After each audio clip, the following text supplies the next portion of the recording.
Como é bom nós podermos estar aqui para juntos compartilharmos a palavra de Deus. Terminamos a primeira carta do apóstolo Paulo aos irmãos na cidade de Corinto, e Paulo lá no finalzinho ele descreve a sua agenda. Então ele vai deixar a cidade de Éfeso, depois de ter passado 2 anos naquela cidade, estimulando, encorajando a igreja e dando ensejo que toda a Ásia ouvisse a palavra de Deus. Então Paulo ele segue para Macedônia e Acaia. No entanto, antes que ele deixasse a igreja de Éfeso, ele teve um tumulto lá com Demétrios, um certo Oríves, porque o ministério de Paulo ali, pregado, era considerado uma ameaça ao comércio de ídolos. Eles faziam nichos da deusa Diana e que toda a Ásia adorava. Era um ídolo, falso deus, uma falsa deusa. E aí Paulo consegue escapar com vida da cidade de Éfeso por um triz. E então ele foi a Macedônia, onde sentiu uma urgente necessidade de responder à situação da igreja de Corinto. Então vamos ver aqui em Atos capítulo 19, aí voltamos para o livro de Atos, que é o nosso intuito, estudar o livro de Atos, e à medida que as coisas vão acontecendo, os problemas vão surgindo, as cartas vão sendo escritas. Então, em Atos capítulo 19, versículo 21, olha o que diz a palavra do Senhor.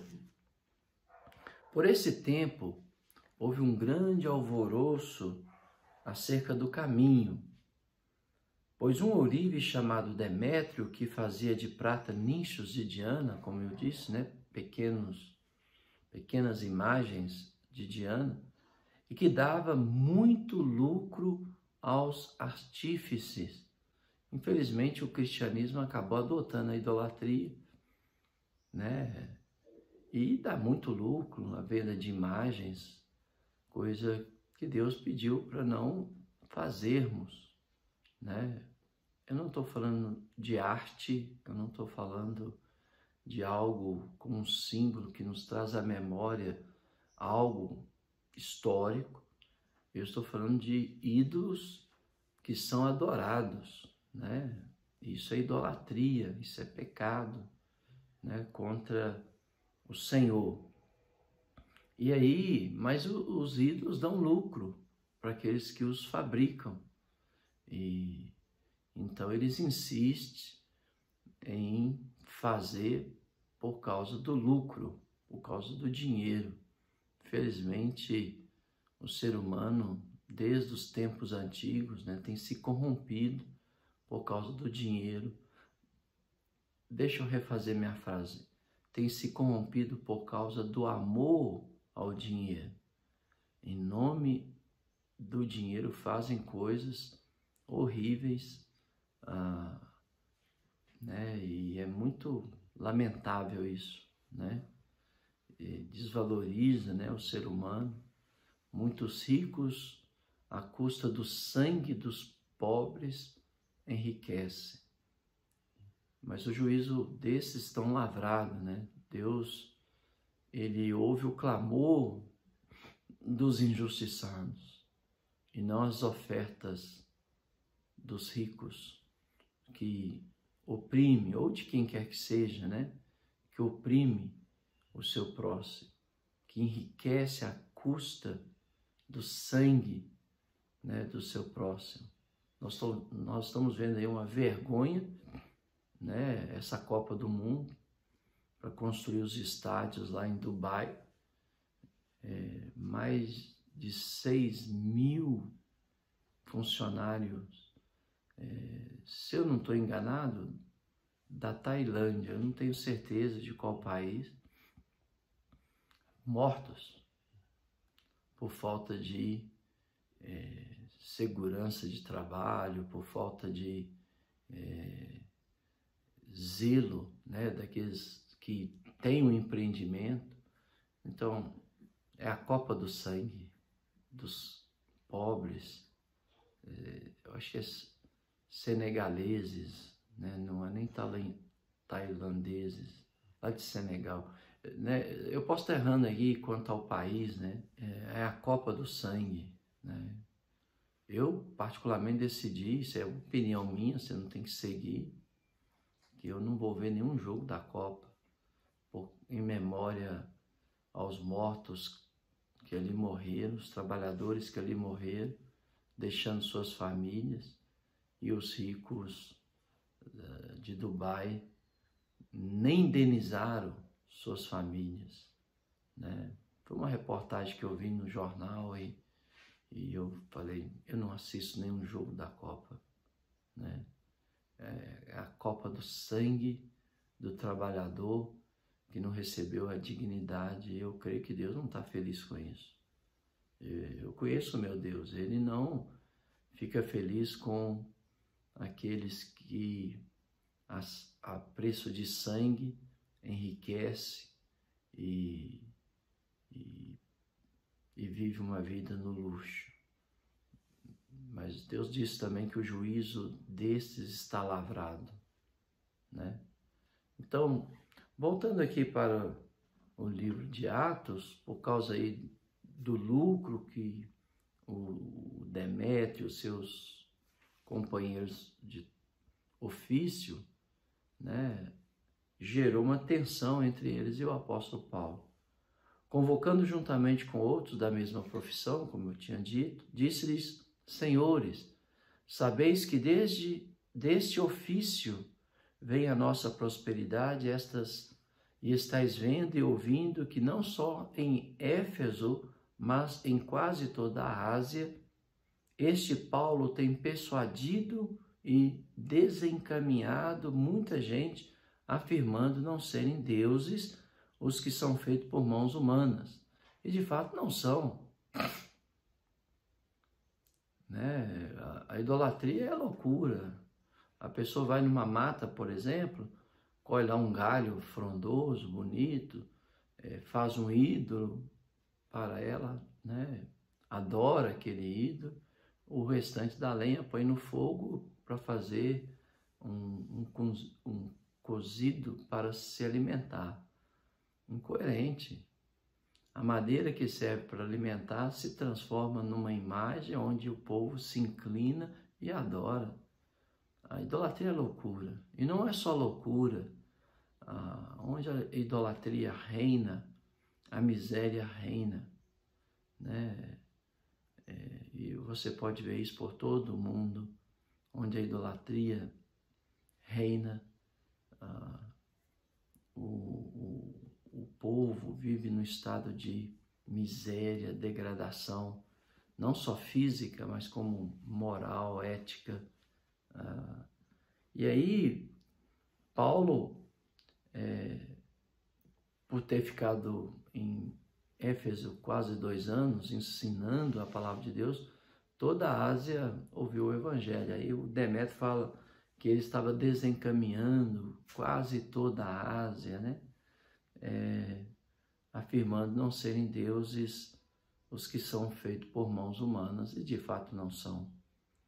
Não somente há o perigo de nossa profissão cair em descrédito, era a preocupação dele, como também o próprio templo da grande deusa Diana ser estimado a nada e ser mesmo destruído a majestade daquela que toda a Ásia e o mundo adoram. Então, ele está dizendo, nossa profissão vai cair em descrédito. Número 2, o templo da grande deusa Diana vai ser considerado como nada, e ele fala que não só a Ásia adorar, mas o mundo inteiro, né? Que também é mentira, né? A gente sabe disso, que apesar da adoração a Diana ser um culto forte na Ásia, mas nem todo mundo se inclinava diante daquela imagem. Ouvindo isso, encheram-se de furor e clamavam: grande é Diana dos Efésios. Foi a cidade tomada de confusão e todos a uma arremeteram para o teatro, arrebatando os macedônios Gaio, Aristarco, companheiros de Paulo. Querendo esse apresentar-se-lhe ao povo, não lhe permitiram os discípulos. Então Paulo queria, né, se apresentar, explicar, pregar, anunciar a palavra de Deus, mas os discípulos de Éfeso não permitiram Paulo fazer isso. Também as iarcas, que eram amigos de Paulo, mandaram rogar-lhe que não se arriscasse indo ao teatro. Então muitos da Ásia, né, que imploraram para o Paulo não ir ao anfiteatro, porque eles iam rasgar Paulo ao meio, né? A idolatria, além de dar lucro àqueles que as produzem, levam o povo à extrema miséria e à loucura, à violência. E aí uns, pois, gritavam de uma forma, outros de outra, porque a assembleia caíra em confusão, né? A palavra assembleia aqui é a igreja, né? Não é a igreja de Deus, era a igreja de Diana, né? A falsa igreja de Diana, a falsa Diana, né? Com seus falsos promovedores, como Demétrio, que estava pensando no lucro e não na verdade, na sinceridade, no caráter das pessoas. E aí, uns, pois, gritavam de uma forma, outros de outras, porque a assembleia caíra em confusão. E, na sua maior parte, nem sabiam por quê, o motivo que estavam reunidos ali. A idolatria também leva o povo à ignorância, né? Eles estavam lá, mas nem sabiam por que estavam lá. Eles estavam adorando e nem sabiam por que estavam adorando. Estavam em assembleia, um grande tumulto, mas nem sabiam, alguns deles, por qual motivo. Diante disso, então tiraram Alexandre dentro da multidão, impelindo os judeus para a frente. Este, acenando com as mãos, queria falar ao povo, queria explicar às pessoas. Você vê que apesar de estarem sofrendo, né, a violência, eles não reagem com violência. Eles reagem com moderação. E eles queriam muito falar ao povo. Quando, porém, reconheceram que ele era judeu, todos a uma voz gritaram por espaço de quase 2 horas: grande é Diana dos Efésios. Imagina, uma assembleia, a igreja de Diana, reunida, uns nem sabiam por que ali estavam, uma confusão danada. Eles estavam ali para rasgar quem quer que seja ao meio, porque a idolatria gera violência, né? E nós temos visto aí no mundo, né, pessoas que adoram falsos deuses matando em nome dos seus deuses, né? Você vê o mundo muçulmano fazendo isso. Nem todo muçulmano é terrorista, tá? Mas eles promovem o ódio em nome de Alá. Alá não é o nosso Deus. O nosso Deus é triuno. Ele é 3 em 1. E o nosso Deus colocou a sua assinatura em tudo que ele criou.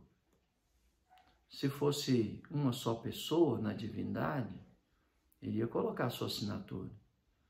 Mas o nosso Deus é triuno, Pai, Filho, Espírito Santo.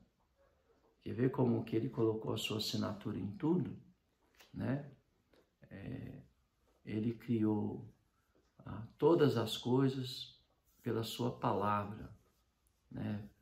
E a sua palavra viva é Jesus Cristo, nosso Senhor. Então Deus criou o espaço, né? Você tem altura, largura, profundidade, 3 em 1. Ele criou o átomo, que é a base de toda a matéria. Você tem prótons, elétrons, nêutrons, 3 em 1. A música, você precisa de 3 partes, né? Para que tenha música. Agora, não me pergunta quais, porque eu nunca fui bom em música.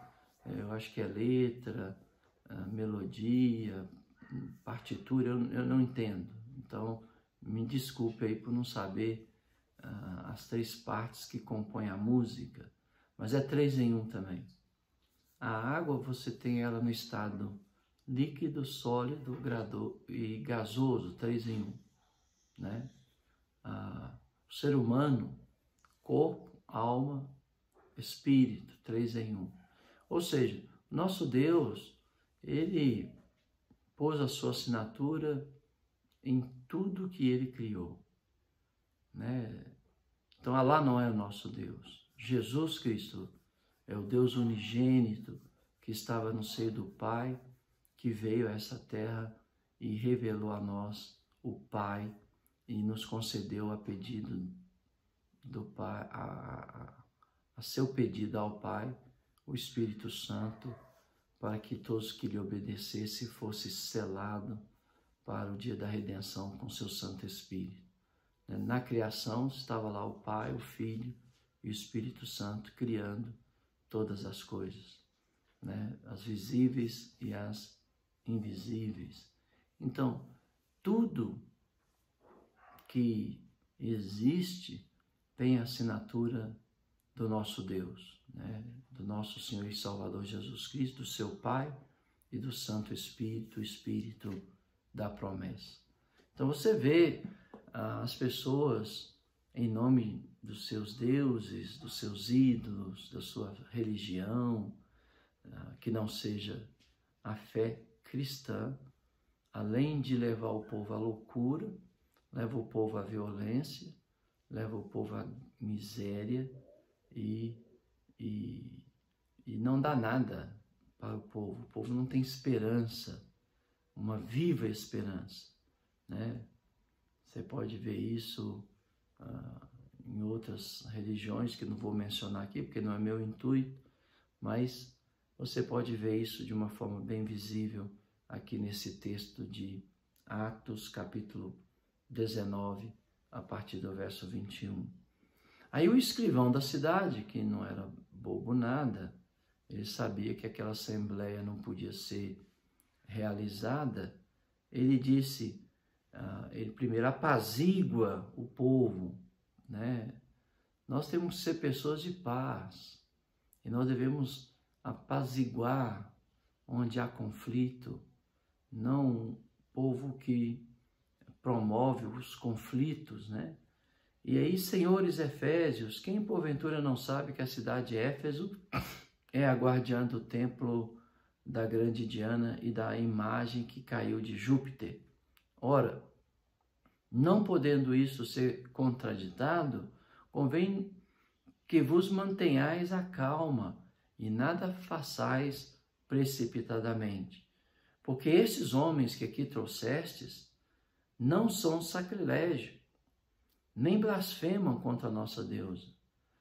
Portanto, se Demétrio e os artífices que os acompanham têm alguma queixa contra alguém, há audiência e procônsules que se acusem uns aos outros, mas diante de autoridades, né? Tinha que ter audiência, tinha que ter os procônsules ali, os procuradores, né? Talvez Teófilo era um desses procuradores, não em Éfeso ou na Ásia, a gente não sabe, né? Porque Lucas está escrevendo a Teófilo, ó excelentíssimo Teófilo, né? Então, um procurador receberia um título de excelentíssimo. Então, ele disse, se Demétrio e os seus companheiros de trabalho têm alguma acusação, que faça isso de acordo com a lei de acordo com as regras, vão diante dos procônsules e com audiência marcada. Mas, se alguma outra coisa pleiteais, será decidida em assembleia regular. Então, é esta assembleia regular, que também aqui a palavra é igreja, que quando o povo era convocado para tratar de uma questão e não comparecia, por um procônsul, por um oficial romano, um governador, né, um procurador, e o povo não ia, o povo era visto como aqueles que não interessavam pelo bem da cidade, e eram ou banidos da cidade ou eram mortos. É a mesma palavra que Deus usa para a igreja. E Deus nos convoca, né, para sairmos de nossas casas, para proclamar o seu evangelho a todos os cantos desse mundo, inclusive para uma assembleia regular, que é no primeiro dia da semana, para partirmos o pão, como nós vimos na aula anterior, e também para contribuirmos para a manutenção dos órfãos, dos pobres, das viúvas, dos que ministram a palavra, também do estrangeiro que não tem recurso algum, mas ele também nos ordena a cuidar dos nossos pais, cuidar das nossas famílias, porque senão nós somos religiosos hipócritas, piores do que os incrédulos, se nós não cuidamos dos nossos. E aí ele usa essa palavra, assembleia regular. A igreja tem uma assembleia regular, que é no primeiro dia da semana, quando todos se reúnem no mesmo lugar para partir o pão. Nesta assembleia regular, quem a conduz são os presbíteros, os diáconos, os evangelistas, os homens de mão santa, sem ira no coração, sem animosidade, né? Conforme Paulo falou aos irmãos em Éfeso, na carta que ele escreveu a Timóteo. Né? Ele falou a Timóteo, mas Timóteo estava lá em Éfeso, e ele deixou isso muito claro quando ele escreve 1 Timóteo, capítulo 2. Então, não é qualquer um, né, que deve conduzir a assembleia. Na assembleia regular, Paulo também dá instrução que as mulheres devem permanecer em silêncio. Por quê? Por causa das autoridades ali presentes, os presbíteros, os diáconos, os evangelistas, o próprio Senhor Jesus Cristo está presente, né? Os anjos quando adoram a Deus, né, eles fazem algumas coisas, e você pode ver isso em Isaías capítulo 1, que é a escritura, né? Então, quando os anjos adoram a Deus, eles permanecem em silêncio na presença do Senhor, e eles cobrem o rosto, eles cobrem o seu corpo diante da face do Senhor. Você pode ver isso lá em Isaías capítulo 6, né? O Senhor está presente, por isso que lá em Isaías capítulo 6 há uma fumaça que toma todos os cantos do templo, não havendo espaço para a glória humana ou vaidade humana, né? Deus é o Senhor e o adorado. E então, na assembleia regular, Paulo dá instrução a todas as igrejas, não apenas a igreja de Corinto, que as mulheres devem permanecer em silêncio. A palavra silêncio é a mesma palavra que dá a ideia, né, de mansidão, de tranquilidade, de não ficar intrometendo no que está sendo dito ou feito, questionando, mas tendo um espírito calmo, manso, tranquilo, né? Silêncio, porque Deus está no controle, não há espaço nem para o homem, nem para a mulher, na adoração ao Senhor nosso Deus. Só Deus é adorado, né? Por isso que aqueles que ministram a palavra têm que pregar a palavra, não as suas ideias.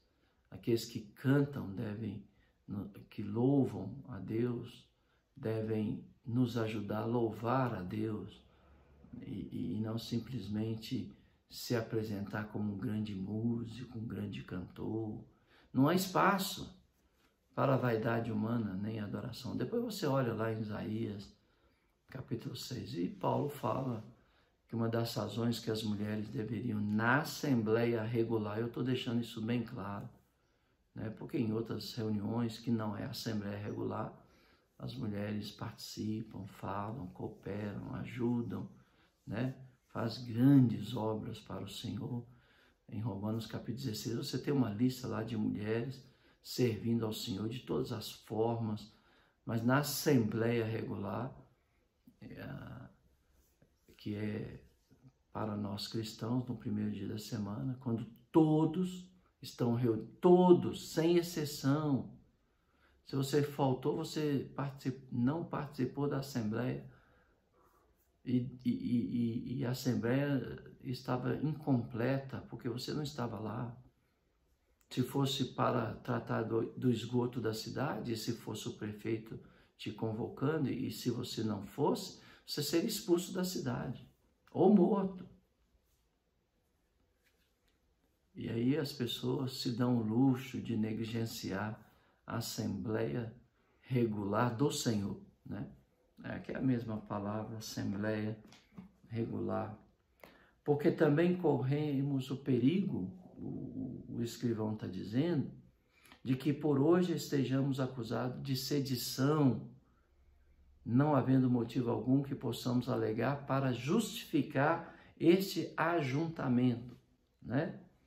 Então, a igreja é o ajuntamento de pessoas para, no nosso caso, adorar a Deus, não dando espaço para a vaidade humana, nem o orgulho humano, nem de homens, nem de mulheres, nem de jovens, nem de crianças. Nós devemos ter temor e tremor, reverência, quando nós estamos na presença do Senhor. Agora, reverência não é sinônimo de morto, né?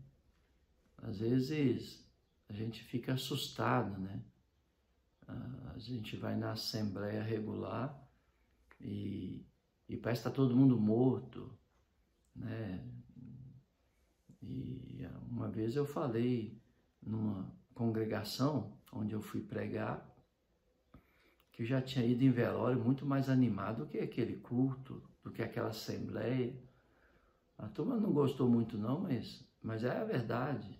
Reverência não é sinônimo de falta de alegria, falta de júbilo, falta de lágrimas, falta de tristeza, porque às vezes nós sentimos o peso, né, dos nossos pecados, ou condoemos dos pecados daqueles que praticam por ignorância, ou daqueles que erram, e nós trabalhamos a favor deles para que eles possam retornar à comunhão com Deus em primeiro lugar e também com os irmãos. Espero ter ajudado você a ampliar aí a sua visão, a sua mente sobre esta questão. E aí, e havendo dito isso, dissolveu a assembleia. Então Paulo foi encorajado a não participar, e aí no capítulo 20, versículo 1 e 2, cessado o tumulto, né? Paulo estava em Éfeso, cessado o tumulto, mandou chamar os discípulos e, tendo-os confortado, despediu-se e partiu para a Macedônia. E enquanto ele estava indo, ele ia fortalecendo, no verso 2, havendo atravessado aquelas terras, fortalecendo os discípulos com muitas exortações, dirigiu-se à Grécia, onde se demorou 3 meses. Então, nesta ocasião, Paulo escreve a segunda carta aos irmãos na cidade de Corinto. Então, se ele escreveu nesse momento histórico, então nós vamos lá e vamos ver o que o apóstolo Paulo escreveu aos irmãos na cidade de Corinto. Nós estamos aqui no ano mais ou menos 55, 56 depois de Cristo, quando Paulo da Macedônia, né, ele escreve a sua segunda carta aos irmãos na cidade de Corinto. E aí então eu quero compartilhar algumas coisas antes da gente entrar no texto, né, de 2 Coríntios com os irmãos, porque essa segunda carta do apóstolo Paulo aos irmãos na cidade de Corinto, primeiro a gente faz uma injustiça quando nós falamos segunda carta do apóstolo Paulo aos Coríntios, porque essa carta também foi para os irmãos da Acaia. Então nós deveríamos dizer, né, segunda carta de Paulo aos irmãos na cidade de Corinto e da Acaia, né?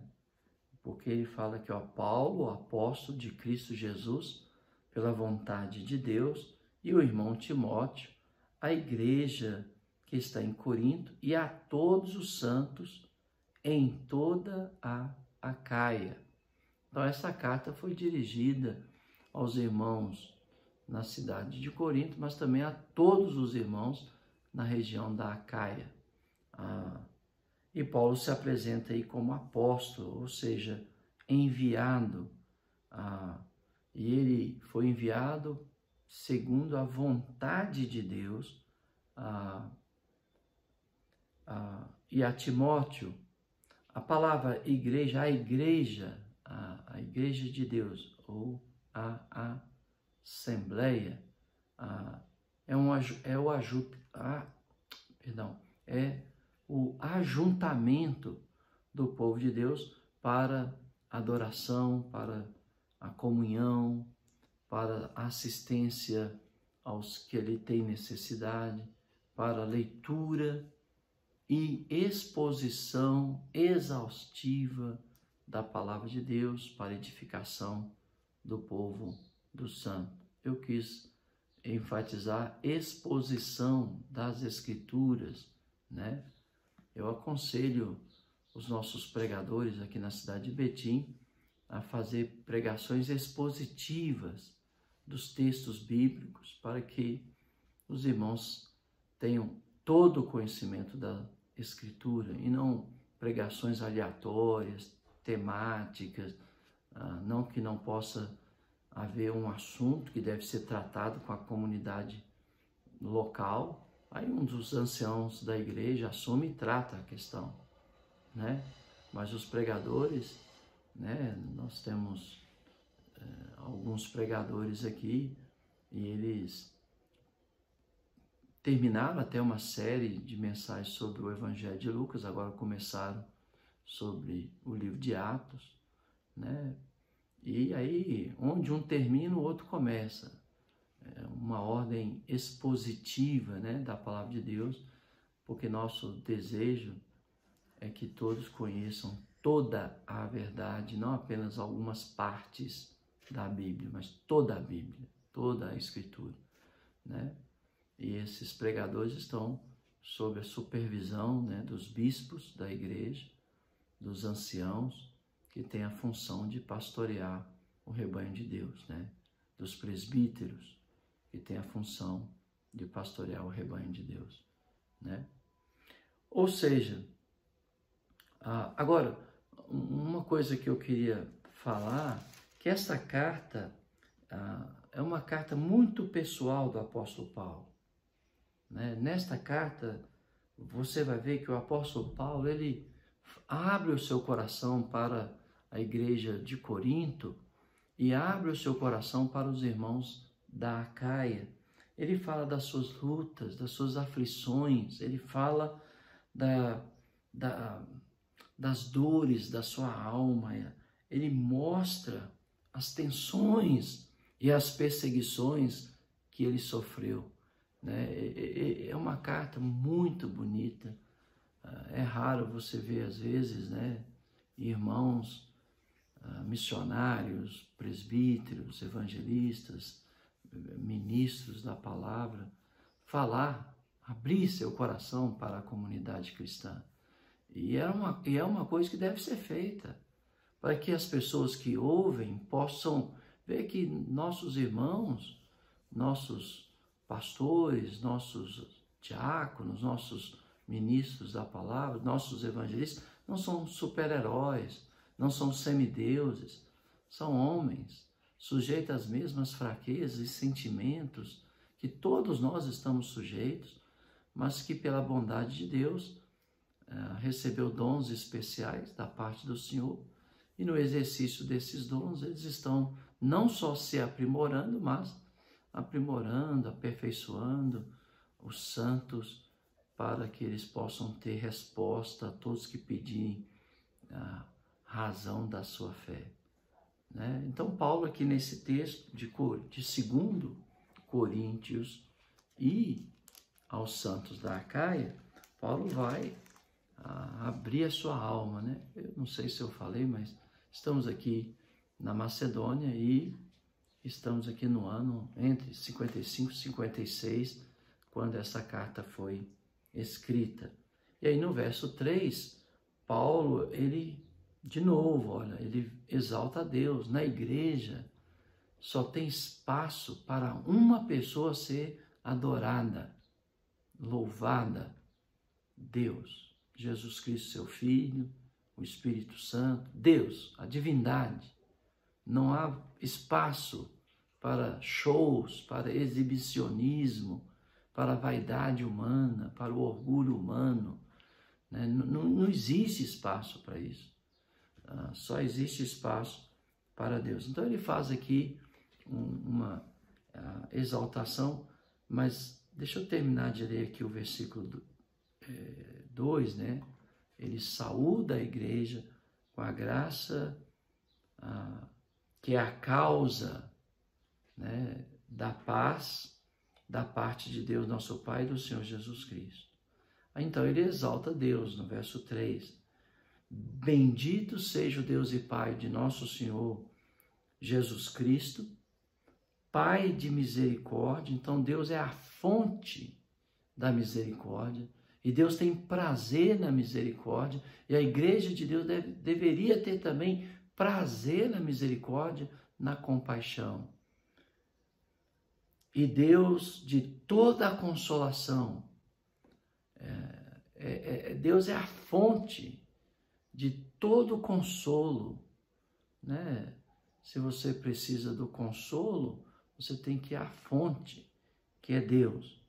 E aí Paulo diz no verso 4, é Ele que nos conforta em todas as nossas tribulações, para que possamos consolar os que estiverem em qualquer angústia. Deus trabalha na sua vida consolando você, para que você trabalhe na vida de outros, consolando outros em qualquer angústia. Então Deus faz a sua obra na minha vida para que eu possa realizar a obra de Deus na vida de outras pessoas, consolando-os nas suas angústias, com a consolação com que nós mesmos somos contemplados por Deus. Então, qual é a ferramenta que usamos para consolar os que estão em qualquer angústia? A própria consolação de Deus que nos concedeu. E ele diz, porque assim como os sofrimentos de Cristo se manifestou em grande medida a nosso favor, né? Porque sem o sofrimento de Cristo nós não seríamos perdoados, nós não teríamos o Espírito Santo, nós não teríamos comunhão uns com os outros, nós os solitários não viveríamos em família, né? Não viveríamos. Deus faz o solitário viver em família, né? Então, se o sofrimento de Cristo trouxe grandes benefícios para nós, quanto mais a sua glória, né? Também a nossa consolação transborda por meio de Cristo. Ou seja, Paulo está dizendo, olha, nós não temos nada para oferecer de nós mesmos. O que nós oferecemos provém de Deus. Inclusive o consolo, Deus é a fonte. E nós usamos a consolação que Ele nos dá para consolar os que estiverem em qualquer angústia. Mas se somos atribulados, é para o vosso conforto e salvação. Então, se eu sou acometido de uma tribulação, de uma angústia, de uma perda, de uma dor, de uma doença, é para. Qual é o propósito disso? Às vezes você não entende. Por que eu estou passando por isso? Por que só comigo? São perguntas aí que a turma anda fazendo. Agora você sabe por quê. O seu sofrimento é para o conforto dos seus irmãos. Desde que você mantém no Espírito de Cristo no sofrimento. Se você recebe uma notícia, né, que seu filho vai morrer, não é para desesperar. É para dar graças a Deus, não pela morte, mas pelos anos que o Senhor nosso Deus concedeu a nós pais, os nossos filhos. E quando as pessoas, apesar de verem dor na nossa alma pela perda, lágrimas em nossos rostos, mas ao mesmo tempo a viva esperança que nós vamos colher nossos filhos, né, que morrem no Senhor, na ressurreição, quando Cristo vier, eles veem também a esperança, não o desespero, como aqueles que não têm esperança. Então, se nós somos acometidos de uma doença, é para a glória de Deus e para o conforto dos nossos irmãos, se procedemos como cristãos na dor, na perda, no sofrimento. Então, as suas angústias, as suas tribulações, as suas dores, as suas perdas, é para o consolo e conforto dos nossos irmãos. E o texto então continua, o qual se torna eficaz, suportando com paciência os mesmos sofrimentos que nós também padecemos. Às vezes a pessoa acha que só ela está sofrendo, quanto na verdade os sofrimentos iguais aos nossos estão espalhados por toda a nossa irmandade, pelo mundo afora. A nossa esperança a respeito de vós está firme. Sabemos que sois participantes dos sofrimentos, assim os sereis da consolação. Né? Por isso que eu falei que o noivo, lembra? O noivo, eu não sei se foi nesta aula, mas em algum lugar eu falei que a noiva, no ato do contrato de casamento, tomava o cálice do noivo. E nós, como noiva de Cristo, nós tomamos o cálice do noivo, ou seja, o cálice de sofrimento. Nós bebemos, nós decidimos voluntariamente, se necessário, padecer a perda dos nossos bens, da nossa vida, da nossa liberdade, por causa do Evangelho, por causa de Jesus Cristo.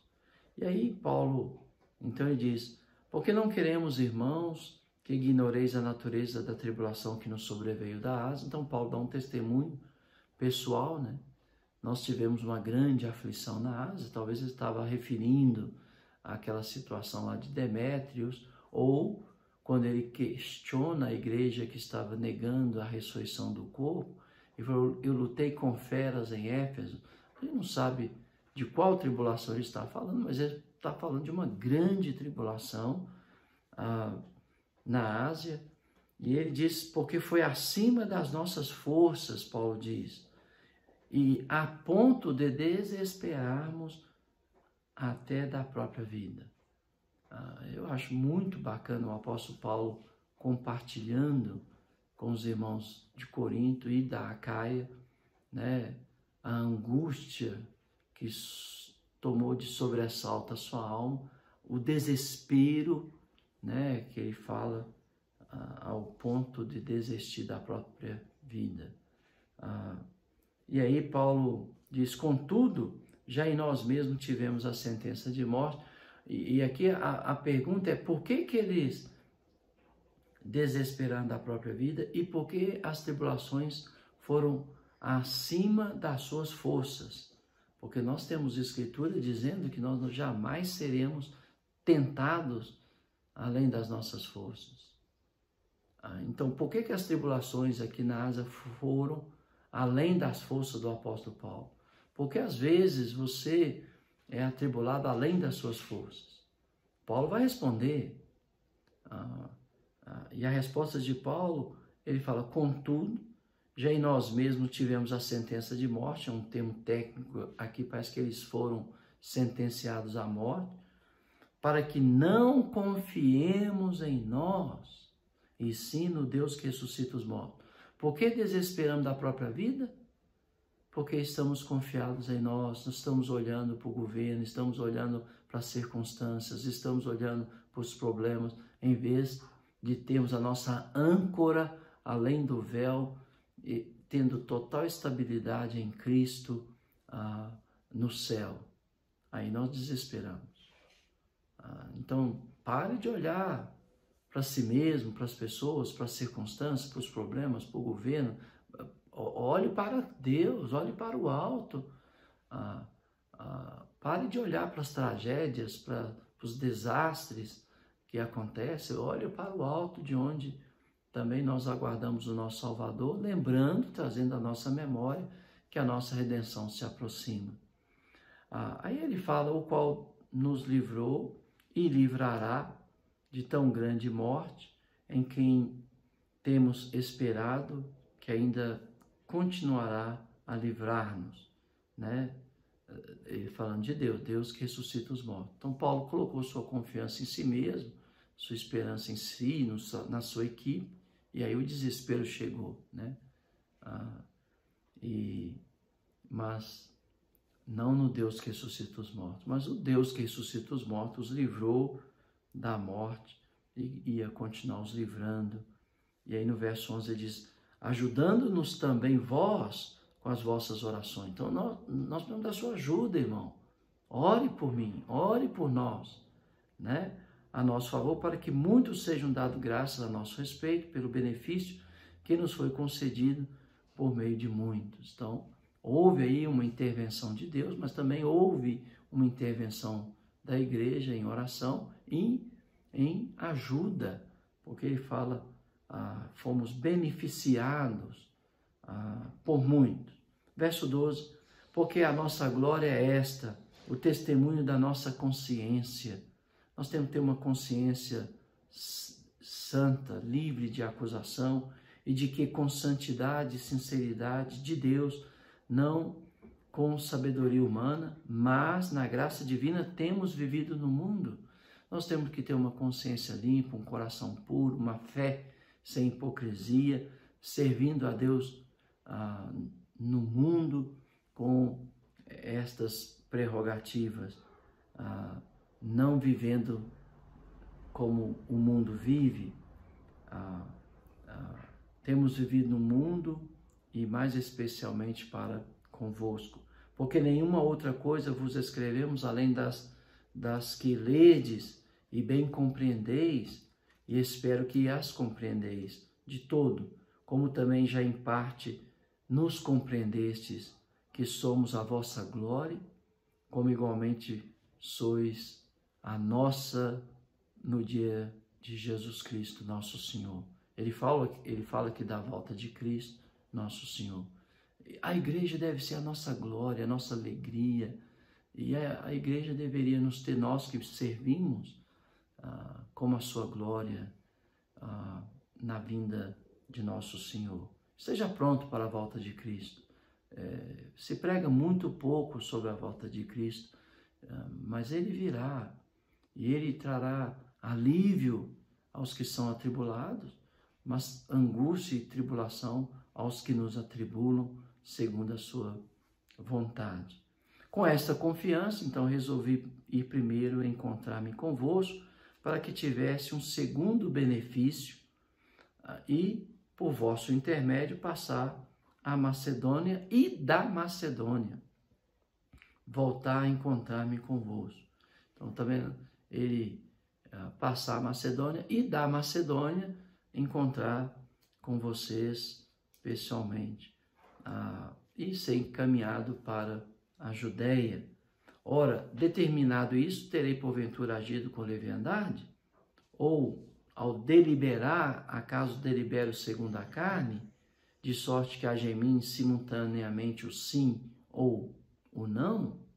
Antes, como Deus é fiel e a nossa palavra para convosco não é sim e não, porque o Filho de Deus, Cristo Jesus, que foi por nosso intermédio anunciado entre vós, isto é, por mim, Silvano, Timóteo. Paulo nunca esquecia dos seus cooperadores, né? Às vezes, os irmãos nas horas das aflições chamam, né, seus pastores, seus evangelistas, seus missionários, seus irmãos, mas depois que saem, esquece de chamá-los, né? Ou lembrar deles em oração, mandando uma carta de encorajamento para aqueles irmãos. Paulo não, ele passava o sofrimento com seus irmãos, mas também no momento de conforto, de alegria, ele lembrava dos seus irmãos. E não foi sim e não, Paulo está dizendo, sempre houve o sim. E eu tenho tentado seguir nas pisadas de Paulo, né, de Silvano e Timóteo, e nunca há o não em mim, sempre o sim, para que meus irmãos e irmãs sejam fortalecidos em Deus e tenham as suas necessidades supridas em Cristo. Em Cristo.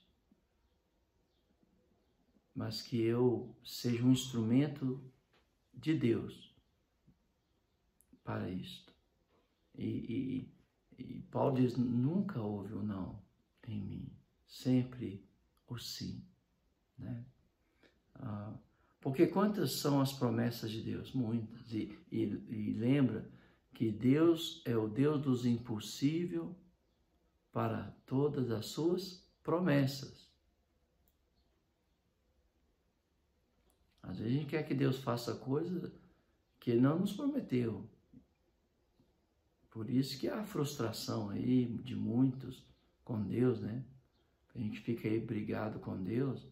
Por quê? Porque não tem a visão correta das Escrituras, porque Deus é Deus dos impossíveis para com todas as suas promessas. Então, Deus nos fez muitas promessas e você pode lembrar de muitas delas. Tanto tem nele o sim, porquanto também por ele é o amém para a glória de Deus por nosso intermédio. Mas aquele que nos confirma convosco em Cristo e nos ungiu é Deus, né? Havia aqui um relacionamento indescritível, indestrutível entre Paulo e Deus, entre Paulo e a igreja, e deve ser esse tipo de relacionamento que nós devemos construir enquanto caminhamos juntos para a eternidade. Que também nos selou e nos deu o penhor do Espírito Santo em nosso coração, né? É o selo da nossa redenção, o Espírito Santo. Então, se você ainda não foi batizado em Cristo, eu quero te encorajar a ser, para que você tenha o selo de Deus, o Espírito da promessa, para que você seja achado diante de Deus, íntegro, selado com o Espírito Santo, como filho, filha, amado, amada de Deus.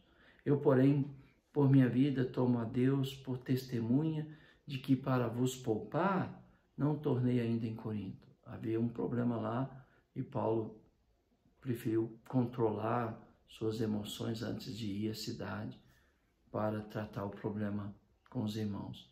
Não que tenhamos domínio sobre a vossa fé, nós não temos domínio sobre a fé de ninguém, mas porque somos cooperadores de vossa alegria, porquanto pela fé já estáis firmados. Então, não deixa ninguém manipular sua fé, controlar sua fé. ande num relacionamento indestrutível, indescritível com o seu Deus. Aprenda diretamente com o Senhor, abrindo as Escrituras, lendo, relendo, lendo de novo, anotando as dúvidas, perguntando irmãos mais experimentados na palavra sobre aquelas dúvidas, para que eles possam abençoar a sua vida. Que Deus te abençoe e até a próxima aula.